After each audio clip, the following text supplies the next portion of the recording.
आज दुनिया के हालात कोई बहुत अच्छे नहीं।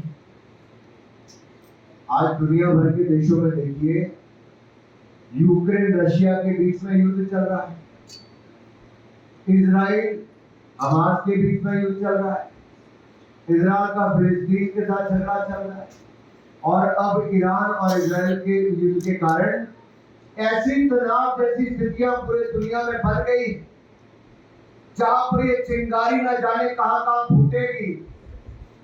हम नहीं चाहते कि दुनिया में युद्ध जैसी स्थिति, भारत शांति चाहता है, लेकिन ऐसी युद्ध जैसी परिस्थितियों में जिस तरह का हमारा पड़ोसी देशों की स्थितियां हैं, क्या भारत को मजबूत होना चाहिए कि कमजोर होना चाहिए? आवाज आएगी, मैं करना कर दूंगा। भारत को मजबूत होना चाहिए कि कमजोर? मजबूत होना चाहिए। और मजबूत होने के लिए क्या सेना मजबूत होनी चाहिए? क्या सैनिक मजबूत होना चाहिए? सीमाएं सुरक्षित होनी चाहिए? तो उसके लिए क्या करना पड़ेगा? उसके लिए सरकार मजबूत, प्रधानमंत्री मजबूत चाहिए, मजबूर और मौनी बाबा नहीं चाहिए। 26/11 का हमला हुआ तो सोनिया गांधी जी और मनमोहन सिंह जी अपने घर में दुबक कर बैठ गए, लेकिन पुलवामा उड़ी के बाद अगर पाकिस्तान के आतंकवादियों को घर में घुसकर मारा है, सर्जिकल स्ट्राइक की है, तो नरेंद्र मोदी की सरकार में हमारे सैनिकों ने की है। अरे कांग्रेस के 10 सालों में हमारे सैनिक बुलेट प्रूफ जैकेट बांधते रहे, इन्होंने बुलेट प्रूफ जैकेट नहीं दी। हम लड़ाकू विमान मांगते रहे, नहीं दिया। हम लेटेस्ट हथियार मांगते रहे, नहीं दिया। अरे हमारी सेनाओं को मजबूत करने की बजाय ये कमजोर करते रहे। लेकिन जब से नरेंद्र मोदी जी की सरकार आई है, मैं आपको बताना चाहता हूं, मैं रफाल विमान भी खरीद लिया, ब्रह्मोस मिसाइल आज हम देश के साथ दुनिया को देने का काम भी कर रहे। 1 लाख करोड़ रुपए का रक्षा उत्पादन आज भारत ने अपने देश में कर लिया, और 16,000 करोड़ का दुनिया को बेचने का काम भी हमारे भारत ने किया। आत्मनिर्भर भारत बनाने का काम किया है। आज AK-203 राइफल यहाँ बन रही है, लेटेस्ट मिसाइल बन रही है, 2 लाख बुलेट प्रूफ जैकेट बनाकर हमने अपनी सेना के जवानों को दे भी दी, और अब तेजस एयरक्राफ्ट लड़ाकू विमान भी भारत ने अपना बना लिया है, और अब दुनिया को देने की तैयारी भी भारत कर रहा है। ये आत्मनिर्भर भारत की पहचान है। लेकिन राहुल गांधी कहते हैं भारत को परमाणु हथियार खत्म कर देने चाहिए।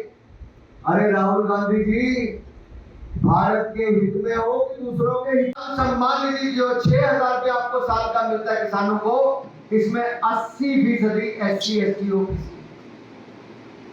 हमारे वजीफा लेने वाले 53% से ज्यादा SC ST है, और मकानों के लाभार्थी लगभग 65% से ज्यादा SC ST है।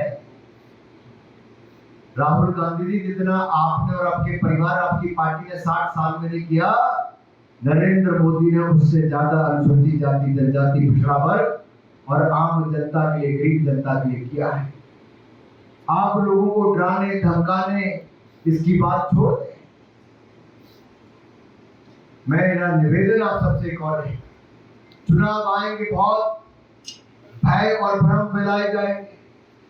आपको एक बात का ध्यान रखना है, कमल का शासन में कितने लाखों करोड़ की लूट हुई हो, बैंक मंत्रा जी तो 2G, CWG, जीता जी, अंतरिक्ष और बाकी खेल घोटाले से लेके पोल खोलने घोटाले तक सब गिराया। लेकिन बैंक मंत्रा जी, ये जो बाकी सब है, इसका तो हिसाब में ही नहीं आता। और मैं अपनी बहनों से कहना चाहता हूं, गर्भवती महिला उसके लिए 12 हफ्ते की छुट्टी होती थी अगर सरकारी नौकरी करती है। मोदी जी ने कहा दुनिया में सबसे ज्यादा जहां पर अवकाश मिलने की सुविधा हो, तो 26 हफ्तों की छुट्टी गर्भवती महिला को दे दी। और अब ये मात्र मृत्यु दर जो है, इसको भी हमने कम किया लगातार, क्योंकि अब गर्भवती महिला की जांच उपचार भी मुफ्त में होता है। ऑपरेशन की जरूरत पड़े तो अस्पताल में मुफ्त में होता है, ले जाने के लिए एम्बुलेंस मुफ्त में मिलती है और 6,000 रुपया साथ में नरेंद्र मोदी की सरकार गर्भवती महिला को देती है। जच्चा बच्चा जांच भी यही मातृ शक्ति के लिए एक के बाद दूसरी योजना है। बेटी बचाओ बेटी पढ़ाओ योजना हो तो नरेंद्र मोदी की सरकार लाई। सुकन्या समृद्धि योजना बेटी के खाते में पैसा जमा कराना तो नरेंद्र मोदी की सरकार लाई। अगर बहन को लखपति दीदी बनाना हो तो ये संकल्प भी नरेंद्र मोदी की सरकार ने लिया और पिछले 4 वर्षों में 1 करोड़ बहनों को लखपति दीदी बना दिया। अगले 5 सालों में 2 करोड़ और बहनों को लखपति दीदी नरेंद्र मोदी की सरकार बना देगी। और यही नहीं, नमो ड्रोन दीदी की जब हम बात करते हैं, जिन बहनों को कभी साइकिल चलाने का अवसर नहीं मिलता था ना, आज उसके हाथ में 10 लाख रुपए का ड्रोन देने का काम भी नरेंद्र मोदी ने कर दिया है, ताकि उसके आय के साधन बढ़ जाए, महिलाओं की आय बढ़े। जो नमो ड्रोन दीदी होगी उसको मुफ्त में प्रशिक्षण भी मिलेगा।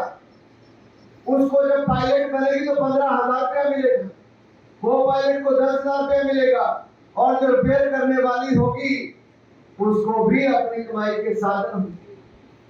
हमने 9 करोड़ बहनों को सेल्फ हेल्प ग्रुप से स्वयं सहायता समूह के साथ जोड़ा, उनको प्रशिक्षण देने का काम किया है। अलग अलग योजनाओं के साथ हमने मातृ शक्ति को जोड़ा, मेरे भाई और बहन इकट्ठा कर दिया है। आज वो क्या कहते हैं?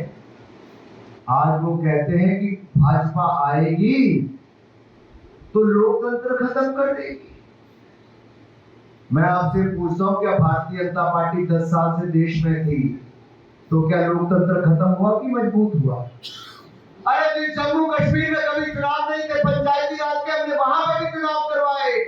आज पंचायत के प्रधान वहां पर चुनकर दिखाए, सरपंच चुने गए, डीडीसी के चुनाव करवाए। मैं वहां पर भाई था, वहां पर डीडीसी के चुनाव हुए और अब शांति के साथ देश में लोकसभा के चुनाव भी हो रहे हैं। पहले फेज का कल जब वोट पड़ा तब इतना वोट पड़ा है कि सुनिश्चित हो गया कि मोदी एक बार फिर 400 पार करके देश के प्रधानमंत्री बनेंगे।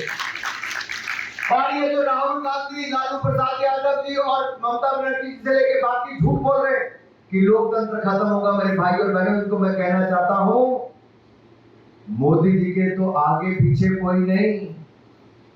ये तो परिवारवादी पार्टियां चाहती कि उनके बच्चे बैठे रहते। नरेंद्र मोदी का तो आगे पीछे कोई नहीं।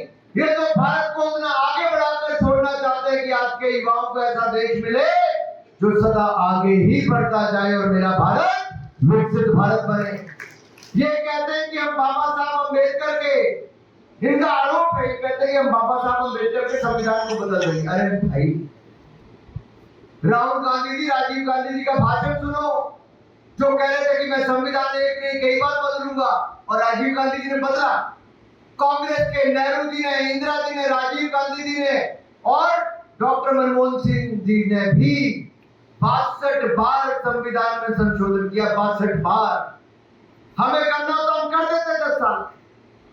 अरे नरेंद्र मोदी आए तो बाबा साहब अम्बेडकर के जन्मस्थली, दीक्षा स्थली, शिक्षा स्थली और चैत्य भूमि और महापरिनिर्वाण भूमि 5 स्थानों पर पंचतीर्थ बनाने का काम किया तो नरेंद्र मोदी की सरकार ने बाबा साहब के यहाँ पर किया है। बाबा साहब ने जो संविधान दिया, वो संविधान दिवस भी 26 नवंबर को नरेंद्र मोदी की सरकार ने मनाना शुरू किया। 14 अप्रैल को नरेंद्र मोदी जी ने राष्ट्रीय अवकाश घोषित किया। अरे बाबा साहब अम्बेडकर को तो भारत रत्न भी गैर कांग्रेसी सरकार ने दिया, भारतीय जनता पार्टी के सहयोग से दिया।